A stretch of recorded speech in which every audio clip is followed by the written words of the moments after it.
Hello everyone, আসসালামু আলাইকুম। আজকে নতুন একটি ভিডিও নিয়ে হাজির হয়েছি।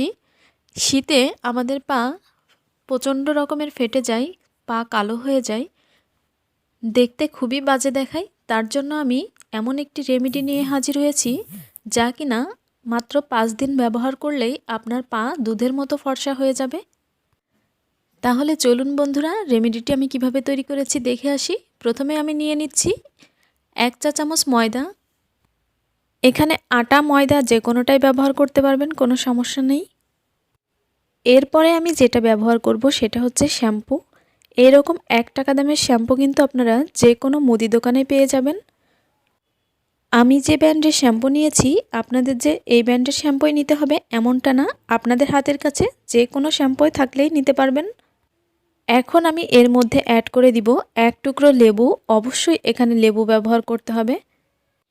লেবুতে রয়েছে ভিটামিন সি, যা কিনা ব্লিচের কাজ করবে এবং ময়লা দূর করতে ভীষণভাবে কাজ করবে। এছাড়াও লেবু আমাদের পা ফাটা কমাতে সাহায্য করে থাকে, কারণ লেবু আমাদের শরীরের ময়লা দূর করতে ভীষণ কার্যকরী। এখন সবগুলো উপাদান খুব ভালো মতো একটা পেস্ট তৈরি করে নিতে হবে। তো এইটাকে স্মুথ একটা পেস্ট তৈরি করার জন্য আমি দিয়ে দিলাম সামান্য একটু পানি। আপনারা চাইলে গোলাপ জলও ব্যবহার করতে পারেন। তো এখন খুব ভালো মতো এটাকে পেস্ট করে নেব। দেখুন, শ্যাম্পু, লেবু আর ময়দা খুব ভালো মতো পেস্ট করে নিয়েছি। এখন এটা আমাদের পায়ে এবং হাতে লাগানোর পালা। আমি 1 প্যাকেট শ্যাম্পু দিয়ে যে পরিমাণ এই প্যাকটি তৈরি করেছি, এতে কিন্তু আমার হাত এবং পায়ে দুটোই হয়ে যাবে। আর আপনারা চাইলে কম বেশি বাড়িয়ে নিতে পারেন উপাদানগুলো। এই তো দেখুন, এখন আমি অল্প অল্প করে আমার পায়ে লাগিয়ে নিচ্ছি এই প্যাকটি। এই তো হাত দিয়ে দিয়ে খুব ভালো মতো লাগিয়ে নিতে হবে।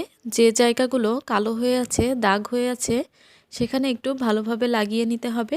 আর এইভাবে হাত দিয়ে মাসাজ করে নিতে হবে। অনেকেই শীতকালে অলসতার কারণে হাতে পায়ের যত্ন নিতে একদমই ভুলে যায়। তারা যদি সপ্তাহে অন্তত একবার এই প্যাকটি লাগান, তাহলে কিন্তু আপনাদের হাতে পায়ে একেবারে দুধের মতো ফর্সা হয়ে যাবে।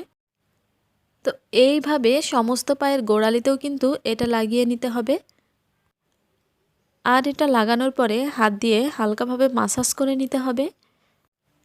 এখন দেখুন, আমি যে লেবুর খোসাটা রেখে দিয়েছিলাম, সেই লেবুর খোসাটা দিয়ে খুব ভালোভাবে মাসাজ করে নিব।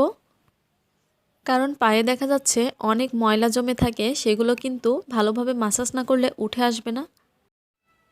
তো এইভাবে অন্তত 10 মিনিট মাসাজ করে নিতে হবে, তাহলেই কিন্তু ভালো রেজাল্ট পাবেন। অনেক সময় দেখা যায় পায়ের গোড়ালি ফেটে গিয়ে ভিতরে ময়লা জমে থাকে। তো এইভাবে আলতোভাবে মাসাজ করলেই কিন্তু সেই ময়লাগুলো চলে আসবে। তো দেখুন, আমার পা কিন্তু আগের থেকে অনেকটাই উজ্জ্বল হয়ে গেছে। আর এরপরে ধুয়ে নিতে হবে। এরপরে লাগিয়ে নিতে হবে একটা ময়শ্চারাইজার। তো আমি এখানে একটি ময়শ্চারাইজার তৈরি করে নিচ্ছি। তার জন্য লাগবে আমাদের গ্লিসারিন। অবশ্যই এখানে গ্লিসারিন ব্যবহার করতে হবে। এরপরে আমি দিয়ে দিচ্ছি নারকেল তেল। তো এই দুইটা জিনিস দিয়ে আমি একটি ময়শ্চারাইজার তৈরি করে নিলাম। এখন এটাকে খুব ভালোভাবে মিশিয়ে নিতে হবে। এই তো এখন এই ময়শ্চারাইজারটি পায়ে অ্যাপ্লাই করে নিব। এইভাবে প্রতিদিন ঘুমাতে যাবার আগে যদি আপনারা সামান্য গ্লিসারিন এবং কয়েক ফোঁটা নারকেল তেল দিয়ে ময়শ্চারাইজার তৈরি করে পায়ে লাগিয়ে ঘুমাতে যান, তাহলে কিন্তু খুব ভালো একটা রেজাল্ট পাবেন। আর কখনোই তাহলে পা ফাটবে না। আর সপ্তাহে যদি একবার এইভাবে পায়ের যত্ন নেওয়া যায়, তাহলে কিন্তু এই শীতে আপনার হাত পা কোমল এবং মসৃণ থাকবে। আশা করি এই ভিডিওটি আপনাদের কাছে ভালো লেগেছে। যদি ভালো লাগে তাহলে প্লিজ একটি লাইক দিয়ে দিবেন। এখন বিদায় নিচ্ছি, হাজির হব নতুন কোনো ভিডিও নিয়ে। আল্লাহ হাফেজ।